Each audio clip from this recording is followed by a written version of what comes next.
প্রিয় বন্ধুরা, আসসালামু আলাইকুম। কেমন আছেন আপনারা সবাই? আশা করছি সবাই ভালো আছেন। বন্ধুরা, আজকে একটা ইম্পর্টেন্ট জিনিস নিয়ে আলোচনা করব। তার আগে বলে নিচ্ছি, আমার যত বন্ধুরা রয়েছেন যারা আমার চ্যানেল থেকে ভিডিওটা দেখবেন, দয়া করে চ্যানেলটা সাবস্ক্রাইব করে দিবেন। যারা ফেসবুক পেজ থেকে দেখবেন, পেজটাকে ফলো করে দিবেন। যারা টিকটক থেকে দেখবেন, আমার ছোট্ট ফ্যামিলিটা থেকে ঘুরে আসবেন। বন্ধুরা, আজকের ইম্পর্টেন্ট বিষয়টা হচ্ছে আমার পুরুষ ভাইদেরকে নিয়ে একটু কথা বলবো। সেটা হচ্ছে, পুরুষরা হচ্ছে আপনার পুরুষত্ব বা নিরাপত্তা জীবন কাটায় হচ্ছে 15 বছর বয়স পর্যন্ত। খাও বাবু খাও। পুরুষরা হচ্ছে নিরাপত্তাভাবে জীবনটা কাটায় সে 15 বছর বয়স পর্যন্ত। 15 বছর বয়সের পরে তার জীবনের মধ্যে যুদ্ধ শুরু হয়ে যায়। খাও বাবু খাও। তার জীবনের সঙ্গে যুদ্ধ শুরু হয়ে যায়। তখন তার কর্তব্য, দায়িত্ব সব কিছু যেন তার মাথার উপরে এসে চেপে বসে।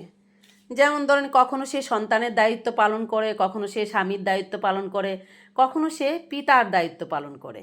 সমস্ত দায়িত্ব যেন তাকে ঘিরে ধরে, সে তখন সেটা থেকে বেরিয়ে আর স্বাভাবিক জীবনযাপন করতে পারে না। আর সেই পুরুষ মানুষটার দিকে কিন্তু তার খেয়াল রাখার মতো কোনো একটা মানুষ নেই, না বাবা, না সন্তান, না স্ত্রী। কেউ কখনো তার কথা ভাবে না। সবাই শুধু একটিমাত্র জিনিস ভাবে, তার মুখের দিকে তাকিয়ে থেকে সে যেন একটা ইনকামের চাবিকাঠি। সে কি দায়িত্ব পালন করার চাবিকাঠি। সে যে একজন রক্তে মাংস গড়া মানুষ, সেটা মানুষ তারা ফ্যামিলি মেম্বার যারা রয়েছে, আপনজনরা, সবাই যেন ভুলেই যায়। সেই কথাটা সবাই একবারে অন্তর থেকে যেন সবাই ভুলেই যায় যে সেই মানুষটারও তার মধ্যে মনুষ্যত্ব রয়েছে, তার মধ্যে একটু রেস্টের দরকার, তার মধ্যে ভালোবাসার দরকার, তার মধ্যে সব প্রিয়জনের তার প্রতি নজর রাখাটা দরকার, সেটা সবাই ভুলে যায়। একবার চিন্তা করে দেখুন, একটা সংসারে বড় ছেলে যখন সংসারের দায়িত্ব নেয়, তখন তার উপরে সব কিছু চাপিয়ে দেওয়া হয়। বাবা মা থেকে শুরু করে ছোট ভাই বোন, নিজের স্ত্রী, বিয়ের পর, তারপর সন্তানরা যখন পৃথিবীতে আসে, যখন বাবা ডাক শুরু হয়, তখন সন্তানদের দায়িত্ব। একটা মানুষের উপরে কয়টা প্রজন্ম চেপে বসে, সেটা শুধুমাত্র সেই দায়িত্ব মাথায় নেওয়ার পুরুষ মানুষটার জীবনের সঙ্গে এতগুলো ঘটনা ঘটতে থাকে। আর আমরা যারা ভাবি এই পুরুষ মানুষরা কষ্ট পায় না, পুরুষ মানুষরা কখনো কষ্ট হয় না, তাদের জন্মই হয়েছে শুধুমাত্র ফ্যামিলি মেম্বারদের আর আপনজনদের দায়িত্ব পালন করার জন্য। একটা জিনিস তারা বুঝতে পারে না, যে পুরুষ মানুষ বলতেই যে সে শুধুমাত্র সবার দায়িত্ব পালন করবে, তার যে নিজের ব্যক্তিত্ব একটা জিনিস রয়েছে, তার একটা জীবন রয়েছে, তার স্বস্তি রয়েছে, তার শান্তির দরকার আছে, তার ভালোবাসার প্রয়োজন আছে, সেটা সবাই ভুলেই যাই আমরা। এই জিনিসটা আমরা কখনোই বুঝতে পারি না যে একজন পুরুষ মানুষ, তারও কষ্ট হয়, একজন পুরুষ মানুষ সেও ব্যথা পায়, পুরুষ মানুষও কিন্তু ভিতর থেকে রক্তাক্ত হয়ে যায়, পুরুষ মানুষও কিন্তু ভিতর থেকে চিৎকার করে কাঁদে, কিন্তু সে আওয়াজ করে না। কেননা তার আওয়াজটা বাইরে বেরিয়ে আসলে তার পুরুষত্বর গায়ে আঘাত লাগবে। শত ব্যথার পরেও সে জুড়ে কখনো কারো সঙ্গে কান্না করে না, কারো সামনেও কান্না করে না, নীরবে কান্না করে, ভিতর থেকে রক্তাক্ত হয়ে যায়, ভেঙে যায়, চুরে যায়। কত যন্ত্রণার মধ্যে দিয়ে সারা দিন, সারাটা মুহূর্ত, সারা মাস, সারা বছর কাটাতে থাকে। না কখনো বুঝতে দেয় বাবা মাকে, কখনো বুঝতে দেয় ভাই বোনকে, কখনো বুঝতে দেয় স্ত্রীকে, কখনো বুঝতে দেয় তার সন্তানকে।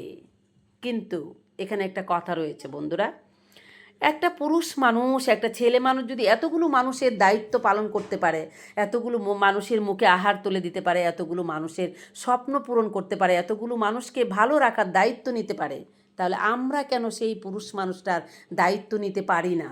বলেন তো বন্ধুরা।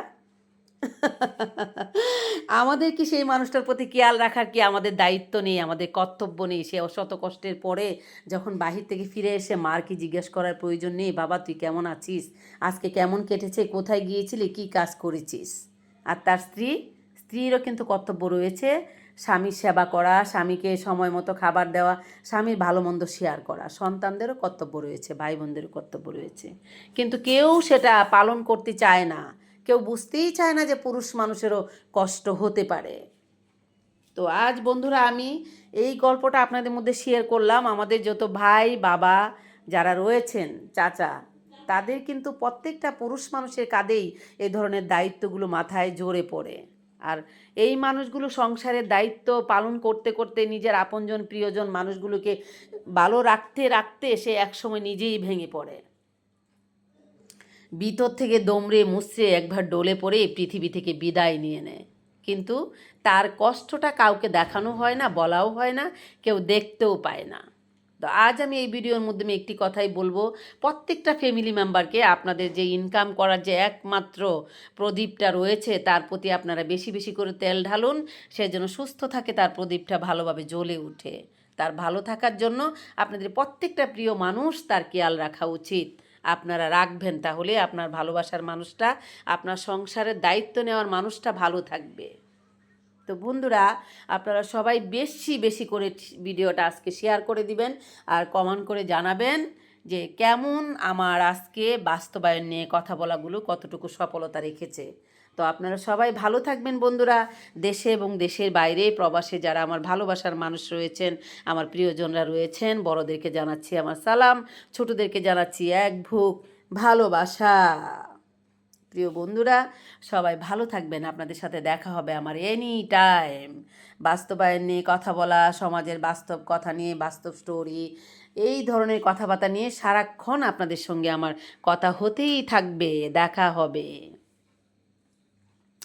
তো সবাই ভালো থাকবেন বন্ধুরা। আজ আমি এখান থেকে তাহলে বিদায় নিচ্ছি। দেখা হবে আপনাদের সঙ্গে অন্য কোনো সময়, অন্য কোনো ভিডিওতে। আর হ্যাঁ, আরেকটি কথা বলে নিচ্ছি, এই ঠান্ডার দিন চলে এসেছে, প্রচণ্ড ঠান্ডা। ঢাকায় দেশে সবাই সাবধানে থাকার চেষ্টা করবেন, ছোট্ট সোনামণিদেরকে অনেক সাবধানে রাখবেন, নিজের বাবা মাদেরকেও অনেক ভালো রাখার চেষ্টা করবেন। তাহলে আজ আমি এখান থেকে বিদায় নিচ্ছি। দেখা হবে অন্য কোনো সময়, অন্য কোনো স্টোরি নিয়ে। তাহলে খোদা হাফেজ, টাটা।